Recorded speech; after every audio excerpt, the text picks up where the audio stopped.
파이어족 출신 50대 후반 남성이 있었습니다. 그는 40대 중반에 이미 경제적 자유를 달성했고 회사에 더 있을 이유가 없다며 과감히 퇴사했습니다. 자산은 약 12억 원. 배당과 임대 수입으로 월 250만 280만 원 정도가 들어오는 구조였습니다. 수입보다 소비를 줄이면 충분히 살 수 있다고 판단했고 실제로 몇 년 동안은 문제가 없어 보였습니다. 하지만 문제가 생긴 건 50대가 된 이후였습니다. 그는 어느 순간부터 시간이 너무 많아졌습니다. 하루에 아무 일정이 없다 보니 생활 리듬이 무너졌고 아침에 일어나는 시간조차 들쑥날쑥해졌습니다. 처음엔 이게 진짜 자유구나 싶었지만 몇 달 지나지 않아 마음의 공허함이 찾아왔습니다. 뭔가 무거운 돌을 가슴에 얹은 듯한 느낌이 하루 종일 따라다녔습니다. 그의 소비 패턴도 변했습니다. 심심함을 달래기 위해 인터넷 쇼핑을 더 자주 하게 됐고 생각보다 지출이 증가하기 시작했습니다. 여행을 가도 설렘보다 부담이 먼저 느껴졌습니다. 왜 이렇게까지 돈을 써야 하지라는 불안감이 조금씩 올라왔습니다. 무엇보다 그의 일상에서 가장 크게 무너진 건 역할이었습니다. 직장에서는 팀을 이끌던 사람. 누군가에게 늘 필요한 사람이었는데 은퇴 후에는 하루 종일 아무도 자신을 필요로 하지 않았습니다. 그는 이렇게 말했습니다. 돈은 있는데 내가 사라진 느낌이었습니다. 이 시기부터 그는 잠이 잘 오지 않았습니다. 아무도 자신을 찾지 않는다는 감정은 생각보다 강력했고 무기력감은 점점 우울감으로 바뀌었습니다. 아내도 걱정을 했고 지인들도 너 요즘 왜 이렇게 말이 없냐고 물었습니다. 하지만 그는 특정한 이유를 설명할 수가 없었습니다. 그냥 내가 나에게서 멀어지는 느낌이라고만 말했습니다. 그러던 어느 날 주민센터에서 우연히 노인 일자리 설명회를 보게 됐습니다. 그는 처음엔 자신과 상관없는 일이라고 생각했습니다. 내가 왜 저기 있어야 하지라는 생각이 들었습니다. 하지만 며칠 뒤 마음속에서 묘한 감정이 올라왔습니다. 가끔 누군가에게 필요한 사람이 되고 싶다. 그는 결국 파트타임 중 하나에 지원했습니다. 하루 2~3시간 정도 지역 도서관 정리 업무였습니다. 고작 시급 10,000원 남짓. 경제적으로는 별 의미가 없는 금액이었습니다. 그런데 놀라운 일이 벌어졌습니다. 일을 시작한 첫날 그는 출근 준비를 하며 몇 년 만에 기분 좋은 긴장감을 느꼈습니다. 정해진 시간이 있고 누군가 자신을 기다려준다는 사실이 그를 다시 살아있게 만들었습니다. 업무 내용은 단순했습니다. 책 정리하고 방문객 안내하고 서류 몇 개 정리하는 일이었습니다. 하지만 그는 집에 돌아오는 길에 이런 생각을 했다고 합니다. 오늘 나는 쓸모 있는 사람이었다. 이후 그의 일상은 크게 달라졌습니다. 늦잠 덜 자고 규칙적으로 밥을 챙겨 먹고 사람들과 짧은 대화를 나누며 하루의 구조가 생겼습니다. 수입은 적었지만 소비는 오히려 줄었습니다.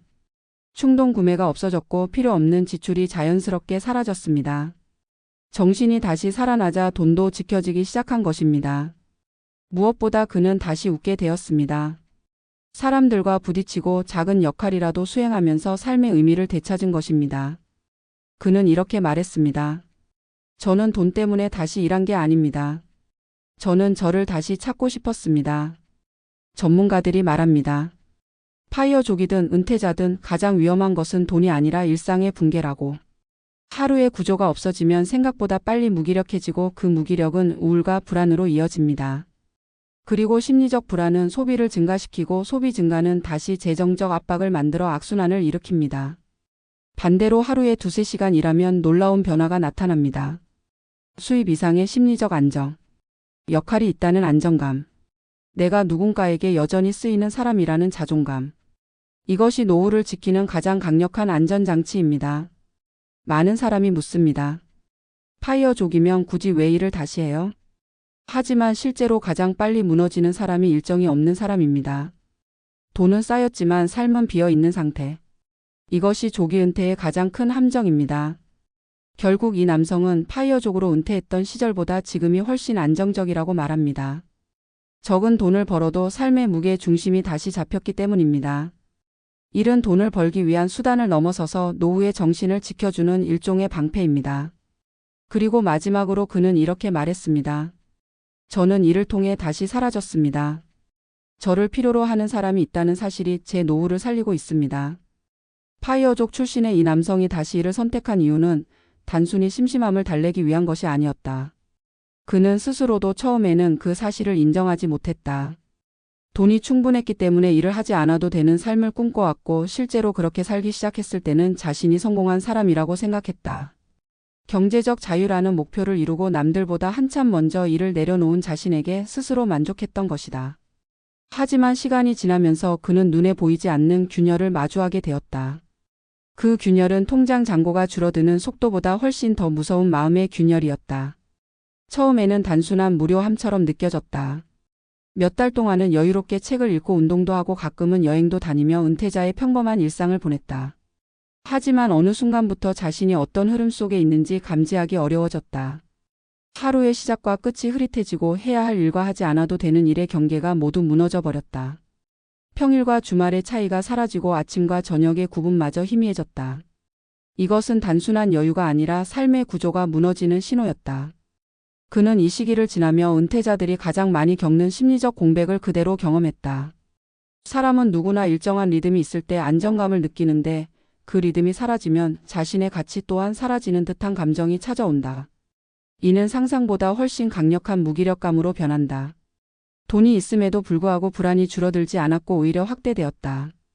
일을 하지 않고 시간을 보내다 보면 소비가 늘어날 것이라는 예측은 단순한 추정이 아니다. 실제로 그는 불안감이 높아질수록 소소한 물건을 더 자주 구매했다. 집에 놓고 보니 굳이 필요하지 않은 것들이 대부분이었다. 하지만 그때는 그것이 작은 위로라고 느껴졌기 때문에 지출을 줄이지 못했다. 파이어족이라 해도 심리적 균형이 무너지면 소비는 자연스레 늘어나고 자산 소진 속도는 빨라질 수밖에 없다. 많은 파이어족이 예상하지 못하는 지점도 바로 이것이다. 돈은 있는데 마음이 흔들리면 지출은 더 빨라지고 계획은 흔들리고 미래에 대한 두려움은 점점 더 커진다. 이 남성의 변화는 바로 이 지점에서 시작됐다. 돈이 문제가 아니라 자신이 흔들리고 있다는 사실을 깨닫게 된 것이다. 그러던 어느 날 우연히 주민센터의 노인 일자리 안내문을 보게 되었고 그는 처음에 그 문구를 지나쳤다. 하지만 집에 돌아온 뒤에도 마음 한구석에 그 장면이 계속 남아 있었다. 자신과 전혀 상관없는 세계라고 생각했지만 이상하게도 그날 밤 그는 오랜만에 누군가 자신을 기다려주는 장면을 떠올렸다. 출근이라는 단어가 이렇게 오래된 기억처럼 느껴질 줄 몰랐다. 결국 그는 작은 결심을 했다. 시급이 낮고 단순한 업무였지만 그는 주변 사람들에게조차 말하지 않고 조용히 지원했다. 경제적 이유가 아닌 심리적 이유였다. 하루에 몇 시간이라도 정해진 자리에서 누군가와 함께 무언가를 해보고 싶었던 것이다. 그가 알바를 시작한 첫날 느낀 감정은 오랜만에 돌아온 자신 같은 느낌이었다. 출근 시간에 맞춰 준비하는 과정에서 그는 오랜만에 몸과 마음이 조심스레 깨어나는 걸 느꼈다고 했다.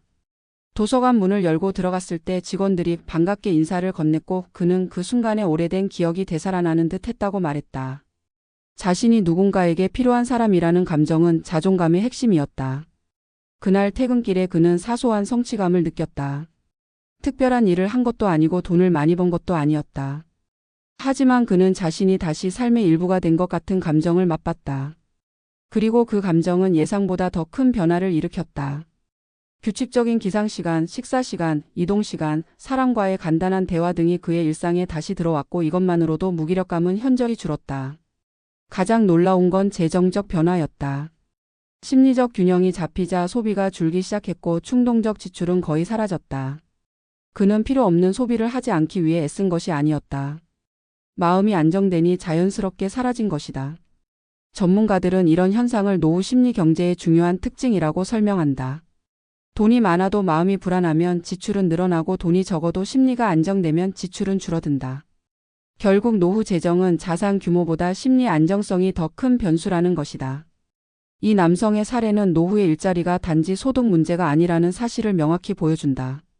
사람은 누구나 자신의 역할을 느낄 때 살아있는 감정을 경험한다. 그것이 큰 역할일 필요도 없다. 하루에 몇 시간 동안 책을 정리하고 사람들에게 간단한 안내를 해주는 일이라도 충분했다. 이 남성에게는 작은 역할이었지만 그 역할이 그의 노후를 지탱하는 중심축이 되었다. 그는 일을 시작한 이후 잠을 잘 자게 되었고 아내와의 대화도 이전보다 부드러워졌다고 한다. 시간을 의미 있게 쓰는 사람은 감정의 균형도 안정적으로 유지할 수 있기 때문이다. 노후를 준비할 때 많은 사람이 돈을 최우선으로 생각한다. 물론 자산은 중요하다. 하지만 일상을 살아가는데 필요한 심리적 안정과 정체성을 지키는 요소는 돈이 아니라 역할이다. 하루의 구조가 있는 사람과 없는 사람의 차이는 시간이 지날수록 극명하게 나타난다. 이를 적절히 유지하는 은퇴자는 체력과 정신 모두 유지하는 반면 아무 역할도 하지 않는 은퇴자는 빠르게 노화가 진행되기도 한다. 이는 단순한 관찰이 아니라 연구에서도 반복적으로 나타나는 결과다.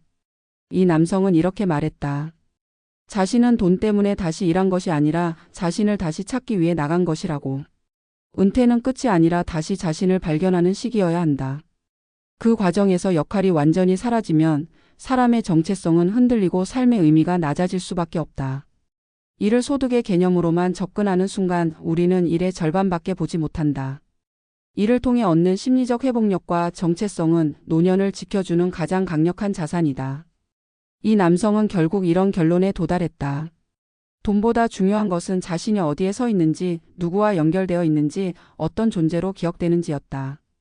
그는 일을 다시 시작한 후 스스로에게 이런 질문을 던졌다고 했다.